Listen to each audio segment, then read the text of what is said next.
Baik, assalamualaikum warahmatullahi wabarakatuh. Waalaikumsalam warahmatullahi wabarakatuh. Ibu Herni Dunia Bismillah yang kami hormati, rekan-rekan yang saya cintai dan saya banggakan.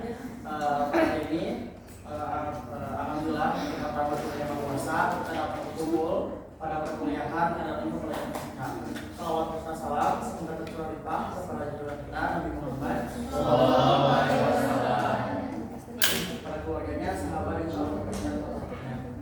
Nah, pada hari ini kami dari kelompok 2 akan mempresentasikan atau menjelaskan sedikit tentang sejarah e-learning. Langsung saja untuk pematerian pertama, yaitu tentang awal kemunculan e-learning yang akan disampaikan oleh Ibu Paina. Kepadanya saya persilakan.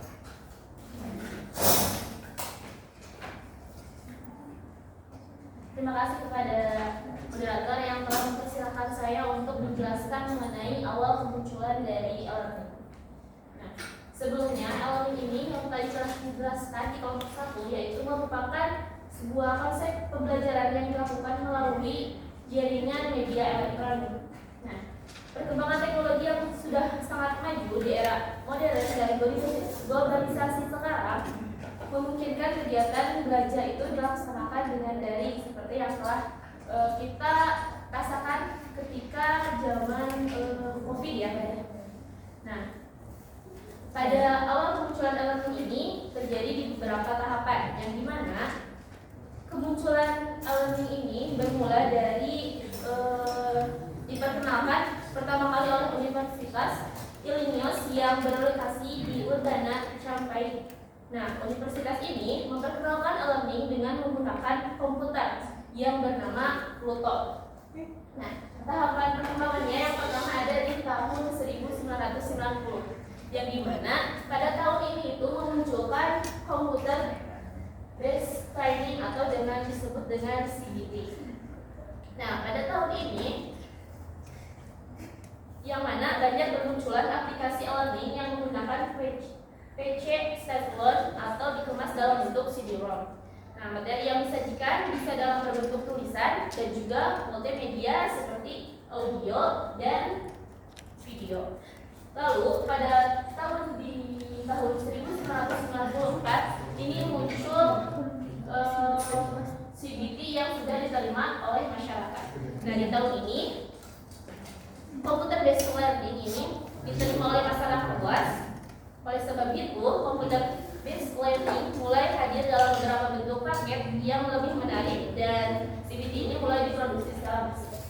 Lalu pada tahun 1997 hadir LMS atau Learning Management System, yang dimana LMS ini hadir beriringan dengan perkembangan teknologi internet, yang mana masyarakat di dunia sudah beralih dengan menggunakan berbagai macam teknologi internet. Pada masa ini, masyarakat juga sudah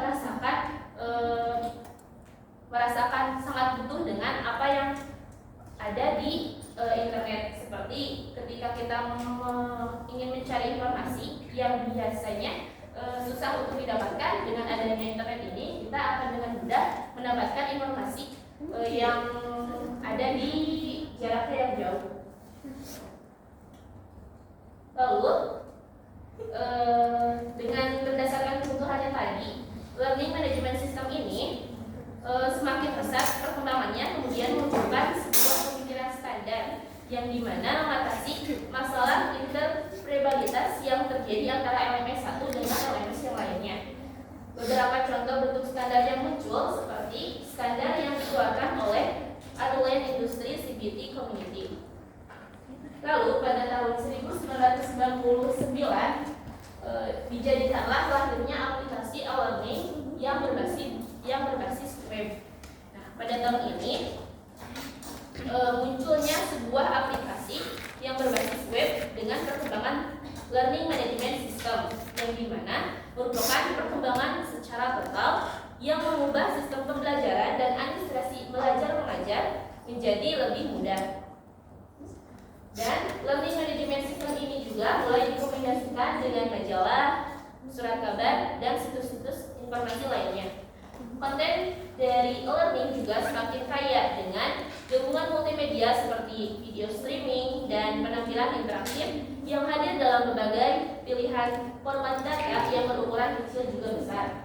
Nah, e-learning memungkinkan fleksibilitas dan efektivitas dalam proses pembelajaran. Maka itu, e-learning dikatakan sebagai sistem pembelajaran masa depan yang akan terus berkembang dengan dari masa ke masa. Itu yang dapat saya sampaikan. Saya kembalikan ke Bapak. Baik, terima kasih kepada Siti Nurmina yang sudah menyampaikan tentang sejarah e-learning. Nah, untuk selanjutnya ialah materi tentang perkembangan e-learning yang akan disampaikan langsung oleh Dr. Nur Fatria. Kepadanya dipersilakan. Terima kasih kepada moderator yang telah memberikan waktunya. Di sini saya akan membahas tentang perkembangan e-learning yang mana tadi sudah dijelaskan sedikit oleh saudari Siti Nurmina. Sistem e-learning itu pertama benar-benar hanya digunakan untuk informasi untuk para siswa saja. Namun ketika memasuki era tahun 1970-an, e-learning sudah menjadi lebih interaktif, yang mana pada saat itu yang disampaikan antara pengajar dan siswa hanya melalui surat kabar. Lalu pada tahun 1990, pada saat CBT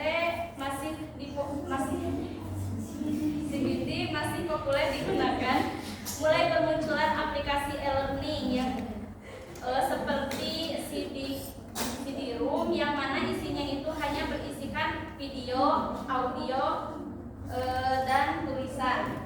Lalu pada tahun 1994 mulai muncul dalam bentuk yang lebih menarik, sehingga materi-materi pembelajaran masih berlangsung hingga perkembangan komputer dan internet semakin baik. Pada tahun 1997 kebutuhan akan informasi mulai dirasakan oleh kalangan masyarakat, sehingga jarak ataupun tempat mereka menganggap bahwa jarak dan tempat bukan lagi sebagai hambatan. Dari sinilah mulai muncul learning management system, yang mana LMS yang makin terus berkembang pesat membuat pemikiran antara LMS yang satu dengan LMS yang lain perlu pengatasan atau perlu pemahaman yang lebih baik dari LMS satu ke LMS yang lain. Pada tahun 1990-an, 99 sampai 2000-an, LMS mulai memasuki LMS berbasis web dan terus berkembang baik hingga saat ini. Dari situlah LMS mulai digabungkan dengan situs-situs yang lainnya, yaitu seperti surat kabar ataupun majalah dan informasi yang lainnya. Lalu dari situ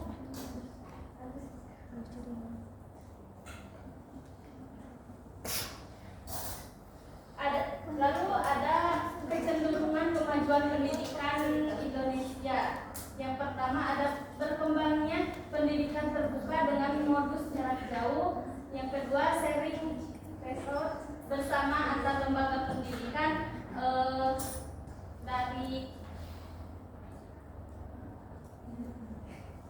dan yang ketiga yaitu penggunaan perangkat teknologi informasi interaktif. Mungkin perkembangan e-learning yang dapat saya sampaikan. Mohon maaf bila terdapat kesalahan. Saya kembalikan kepada moderator. Baik, terima kasih kepada Rofi yang sudah menyampaikan materinya. Itu selanjutnya, tadi kita sudah belajar. Tadi kita sudah disampaikan gitu terkait perkembangan e-learning secara generalnya. Sekarang khusus perkembangan e-learning di Indonesia yang akan disampaikan langsung oleh Rosida. Kepadanya saya persilakan.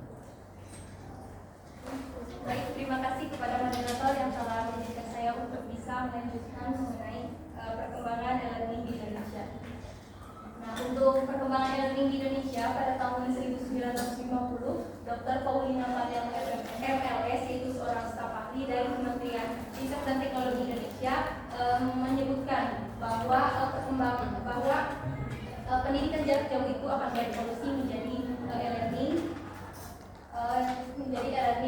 Untuk selanjutnya, radio pendidikan untuk para guru juga muncul pada tahun 1952.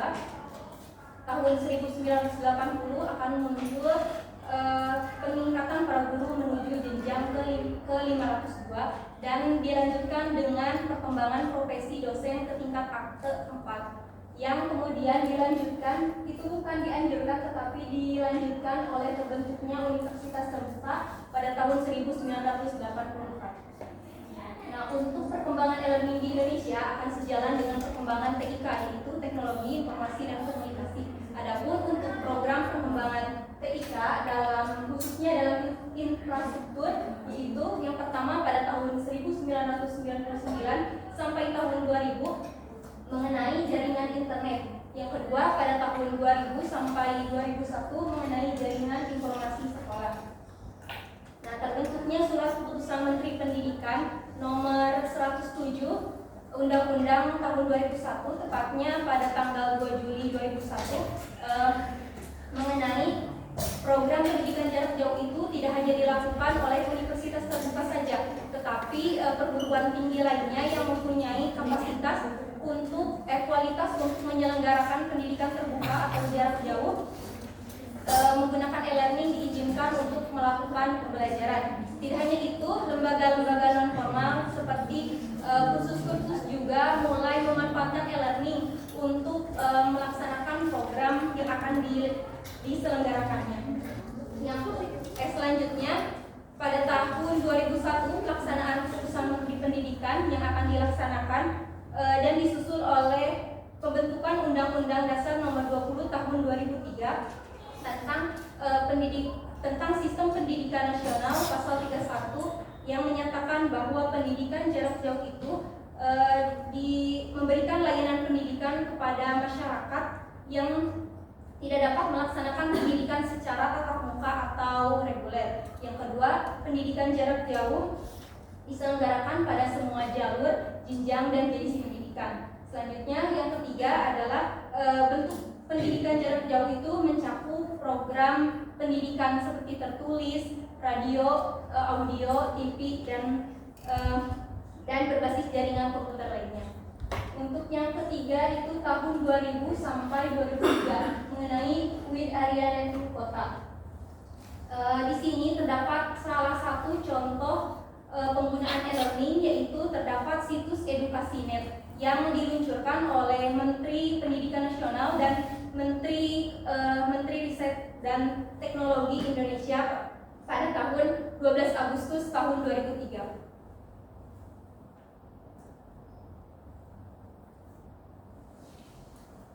Situs edukasi.net ini memberikan layanan kepada siswa ataupun para pendidik untuk bisa mencari sumber informasi belajar yang telah disesuaikan dengan kurikulum atau untuk bisa berkolaborasi dan berkomunikasi dengan sekolah lainnya. Selanjutnya untuk tahun 2004 sampai 2005 itu tentang Informasi and Communication Network. Pada tahun 2004 muncullah kurikulum yang menerangkan tentang sistem pendidikan dan pelatihan diklat kompetensi. Untuk tahun 2005 adanya keputusan Presiden tentang telematika yang berdampak pada pembentukan Undang-Undang Dosen dan Guru. Selanjutnya tahun 2007 tentang jenjang pendidikan nasional.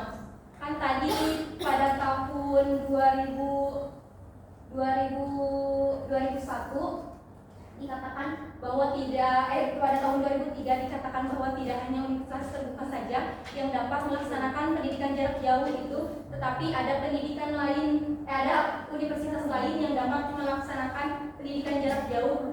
Contohnya program studi PGSD UPI Bandung, terus ada Universitas Negeri Makassar, Universitas Muhammadiyah Malang, dan Universitas Sriwijaya. Selanjutnya yang terakhir pada tahun 2016 yaitu munculnya pemerintah Dikti 2 tentang registrasi dosen yang dilaksanakan secara online.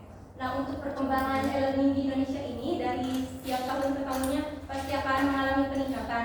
Tetapi kalau dilihat dari segi pemanfaatan e-learning di Indonesia itu masih tertinggal dari negara lain seperti dari negara Malaysia, Singapura, Thailand, dan negara-negara maju lainnya. Hal itu bisa dilihat dari penggunaan internet. Penggunaan internet itu kan terbesar itu ada di negara-negara maju, jadi Indonesia itu masih tertinggal. Selanjutnya ada sekolah pencontohan yaitu Smart School di Malaysia. Mereka menganggap bahwa penggunaan ICT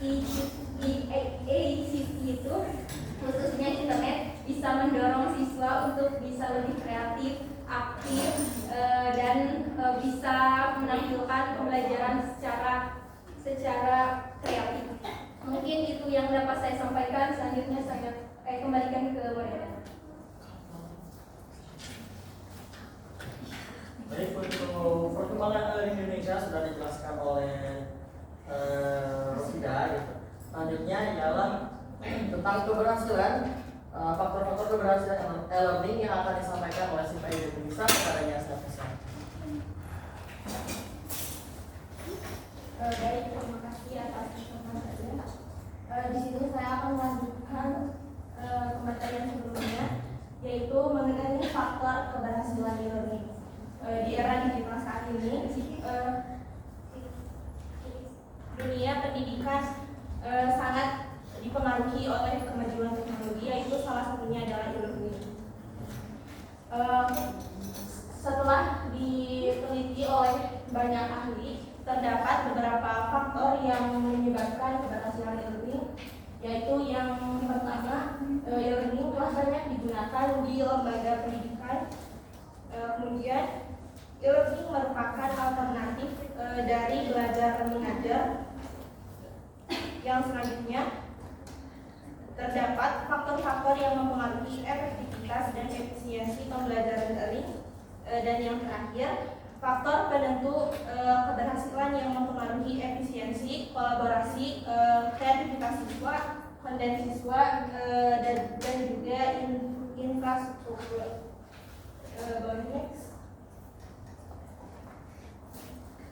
Nah, selain yang disebutkan tadi, karena e-learning ini banyak digunakan di dunia pendidikan, jadi peran manajemen staf pengajar, siswa, dan teknologi desain juga sangat mempengaruhi faktor keberhasilan e-learning itu sendiri. Mungkin hanya sekian yang dapat saya sampaikan. Saya kembalikan kepada saya.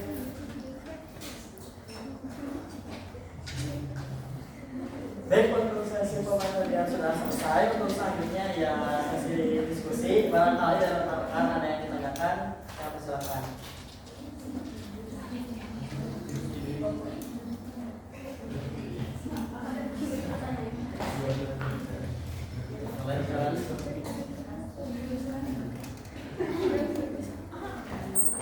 Perihal pembelajaran ya,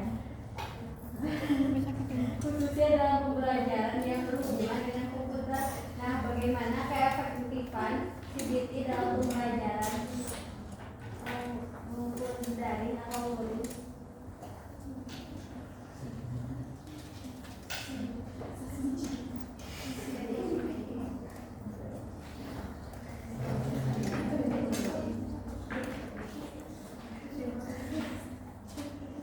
Terima kasih atas pertanyaannya. Barangkali dari rekan-rekan lain ada lagi.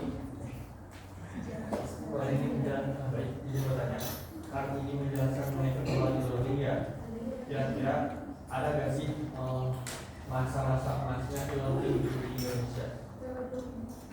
Kalau ada mungkin boleh disebutkan.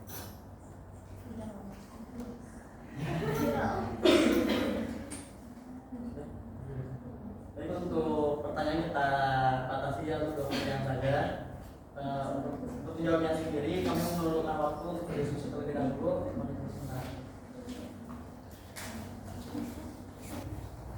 Sok. Baik, saya akan menjawab pertanyaan dari Saudara Ibu terkait CBT dapat digunakan dalam program pembelajaran. Apakah efektif dalam pembelajaran dari atau luring? Nah, sebagai pemahaman saya, CBT itu kan komputer based study, di mana kita tuh dapat menggunakan ini sebagai salah satu cara untuk mengevaluasi pembelajaran siswa, baik itu setelah mendapatkan suatu materi ataupun beberapa materi. Jadi apabila efektif bisa dikatakan efektif untuk mengetahui bagaimana proses pembelajaran siswa dan bagaimana siswa itu dapat mengetahui tentang materi yang sudah dia dapatkan gitu. Apakah dalam materi maupun itu berpengaruh. Seperti itu. Contohnya seperti ini. Mungkin akan nanti sedikit terbahas di jawaban yang kedua gitu. Kan pada saat ini langsung saja ya untuk langsung demonstrasi gitu. Kan ada apakah ada kepastian learning gitu. Nah, menurut kelompok kami gitu, masa learning itu pada saat kemarin pandemi COVID-19 di mana pada saat itu kita benar-benar fokus pada penggunaan teknologi. Jadi CBT ini bisa kita gunakan pada saat hal-hal tersebut gitu. Jadi memang lebih dipakai secara intens itu pada saat kemarin gitu. Mungkin untuk sekarang lebih ke proses dari luringnya gitu, tes tulis gitu. Seperti BPK kan sedikit. Barangkali ini menambahkan.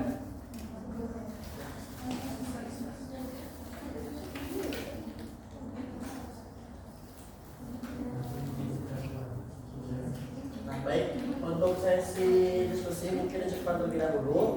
Selanjutnya ialah sesi pembacaan kesimpulan.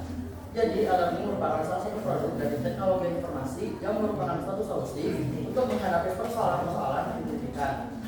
Dengan adanya perkembangan teknologi yang pesat, e-learning juga dirasakan oleh Indonesia. Meskipun pemanfaatannya dalam proses pembelajaran Indonesia belum mendapatkan hasil yang memuaskan dibandingkan dengan negara-negara maju lainnya. Tetapi kedepannya akan terus dilakukan upaya-upaya untuk lebih meningkatkan potensi pendidikan. Mungkin cukup sekian presentasi dari kami. Terima kasih atas perhatiannya. Wassalamualaikum warahmatullahi wabarakatuh. Waalaikumsalam.